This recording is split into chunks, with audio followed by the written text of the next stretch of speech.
অস্ত্র ফুরিয়ে আসে, এখন আর ওই ডিফেন্স দিতে পারছে না।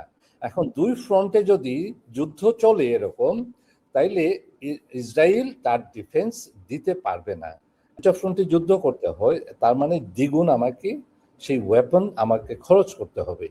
এর জন্য এটা একটা ব্রেক নেওয়া হয়েছে। Iran I don't want to go fight with Iran, এবং শুধু আমি এখন লেবাননের সাথে, আমি এখন লেবানন যারা আমার খুবই কাছে, এদেরকে আমি ধ্বংস করে দিই।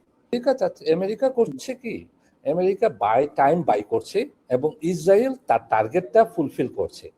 যেগুলো টার্গেট, যেমন লেবানন একটা টার্গেট, ইরান একটা টার্গেট, ইয়েমেন আরেকটা টার্গেট।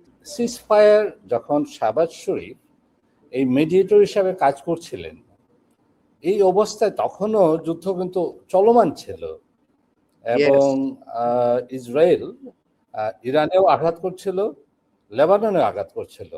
আমি এটাকে বলবো একটা লাঞ্চ ব্রেক। এই লাঞ্চ ব্রেকটা নেওয়া হচ্ছে এর জন্য যে আমরা বলি না যে দুপুরের খাবার খেয়ে একটু রেস্ট নিব, এই রেস্টটা।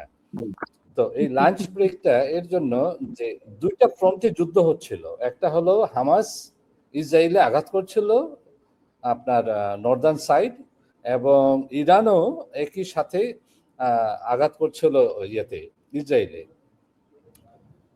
এবং যে অবস্থা ইরানের ডিফেন্স সিস্টেমটা, যেমন আয়রন ডোম, ডেভিড স্লিং, অ্যারো 1, অ্যারো 2 সবকিছু তাদের অস্ত্র ফুরিয়ে আসে, এখন আর ওই ডিফেন্স দিতে পারছে না। এখন দুই ফ্রন্টে যদি যুদ্ধ চলে এরকম, তাইলে ইসরায়েল তার ডিফেন্স দিতে পারবে না, এবং তারা একটা ভাবছে যে আমাদের যে অ্যামিনিশন, যে লজিস্টিক সাপোর্ট, সেই সাপোর্টটাও অনেক ফুরিয়ে আসে। তো এই অবস্থায় যদি দুইটা ফ্রন্টে যুদ্ধ করতে হয়, তার মানে দ্বিগুণ আমাকে সেই ওয়েপন আমাকে খরচ করতে হবে। এর জন্য এটা একটা ব্রেক নেওয়া হয়েছে ইরানের পক্ষ থেকে, যে ইরানে make sure Iran I don't want to go fight with Iran, এবং শুধু আমি এখন লেবাননের সাথে, আমি এখন লেবানন যারা আমার খুবই কাছে, এদেরকে আমি ধ্বংস করে দিই। এর জন্যই লেবাননে যে পরিমাণ অস্ত্র আছে, সেই পরিমাণ অস্ত্রগুলা খুব শর্ট রেঞ্জের অস্ত্র, যে মিসাইলগুলা খুব শর্ট রেঞ্জের মিসাইলগুলা, আমরা বলি না short range, mid range, long range. তো এই শর্ট রেঞ্জের অস্ত্রগুলো আছে লেবাননে, এবং তারা এটা দিয়ে আঘাত করছে ইয়েতে, ইসরায়েলে।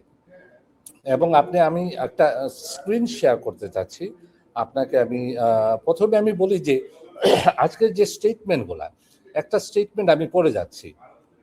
দেখেন, আমেরিকার প্রেসিডেন্ট উনি বলছেন, all US ships, aircraft and military personnel will remain in a same place in and around Iran until such time as the real agreement reached in fully completed with Trump wrote on a truth social, একটা social মিডিয়াতে উনি লিখেছেন এটা।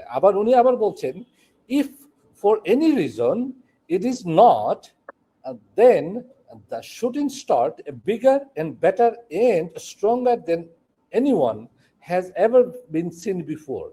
তার মানে হলো যে এমন ভাবে আমরা যদি এটা যদি না এগ্রিমেন্ট না হয় এবং ইরান যদি না মেনে নেয়, তাহলে আমরা এমন ভাবে আক্রমণ করব যেন ইরান আর জীবনে কোনোদিন মানুষ এই ধরনের আক্রমণ কখনো দেখে নাই।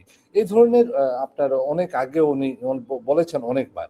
আবার আরেকটা কথা বলছেন যে Trump retweeted that it was agreed that Iran will not develop nuclear weapons and the Strait of Hormuz will be open and safe for the commercial shipping. দেখেন, এই কথাগুলা যে আমরা তো শুনে আসছি যে ইরানকে নিউক্লিয়ার ওপেন তৈরি করতে দেওয়া হবে না, এইগুলা হলো একটা এক্সকিউজ, এইগুলা হলো একটা ইস্যু তৈরি করা যুদ্ধে যাওয়ার এবং ইরানকে ব্যাকফুটে নিয়ে যাওয়ার জন্য। ইসরায়েল চাচ্ছে, আমেরিকা করছে কি, আমেরিকা টাইম বাই করছে এবং ইসরায়েল তার টার্গেটটা ফুলফিল করছে। যেগুলো টার্গেট, যেমন লেবানন একটা টার্গেট, ইরান একটা টার্গেট, ইয়েমেন আরেকটা টার্গেট। এর জন্য আপনার যে ইরানের যে চুক্তিটা ছিল যে 10টা শর্ত, সেই 10টা শর্তের মধ্যে একটা শর্ত ছিল এরকম যে তুমি কখনো লেবানন এবং ইয়েমেনে হুতিদের, লেবাননে হামাস এবং ইয়েমেনে হুতিদের উপর কোনো আক্রমণ করতে পারবা না। এবং এই চুক্তিগুলো এইভাবে করা হয়েছে, ইরান যেভাবে এই যে 10টা চুক্তি দিয়েছে যে আমাদের এই 10টা চুক্তি ফুলফিল করতে হবে, এটা যেমন অসম্ভব চুক্তি আপনার মেনে নেয়া আমেরিকা এবং ইসরায়েলের পক্ষে, ঠিক তেমনি আমেরিকা যে শর্ত দিয়েছে, দেখেন এখানে কিন্তু ইসরায়েল কোনো শর্ত দেয় নাই। ইসরায়েল এই চুক্তিতে কোনো শর্ত দেয়নি। তার কারণ কি, ইসরায়েল এবং আমেরিকার একই শর্ত। উদ্দেশ্যটা কি, যে আমেরিকা যে শর্ত দিয়েছে এবং ইসরায়েলের পক্ষ থেকে, এটা হলো যে এনরিচ ইউরেনিয়াম এবং নিউক্লিয়ার ফ্যাসিলিটিস এবং তার প্রোগ্রামটাকে ধ্বংস করে দিতে হবে, এবং শর্ট রেঞ্জ এবং লং রেঞ্জ মিসাইল সবগুলাকে এই ফ্যাসিলিটি ইন্ডাস্ট্রি পর্যন্ত ধ্বংস করে দিতে হবে। এটাও মানা সম্ভব না। তাহলে কি হচ্ছে, এটা হলো যে টাইম বাইং, এবং তেলের প্রাইসটাকে প্রতিদিন যখন ওয়াল স্ট্রিট যখন ওপেন হয়, ফাইন্যান্সিয়াল মার্কেটটা যখন ওপেন হয়, তখনই প্রেসিডেন্ট ট্রাম্প আসেন এবং একটা ব্লাফ তৈরি করেন পুরো মার্কেটে, এবং মার্কেটে ব্লাফ তৈরি করে তেলের দাম 113 থেকে 118 থেকে আবার $90 নিয়ে আসেন। আবার কদিন এই যুদ্ধ চলে, যুদ্ধ চলার পর আবার তেলের দাম আবার বেড়ে উঠে এবং 15-20 যায়, তখন আবার উনি বড় ধরনের একটা সিজফায়ারের কথা বলেন, আবার তেলের দাম কমে, এবং একই জায়গায় এই তেলটাকে রেখেছেন উনি। দেখেন এই 2 সপ্তাহের চুক্তিটা আর কিছুই নয়, এটা টাইম বাইং ছাড়া। আর দেখেন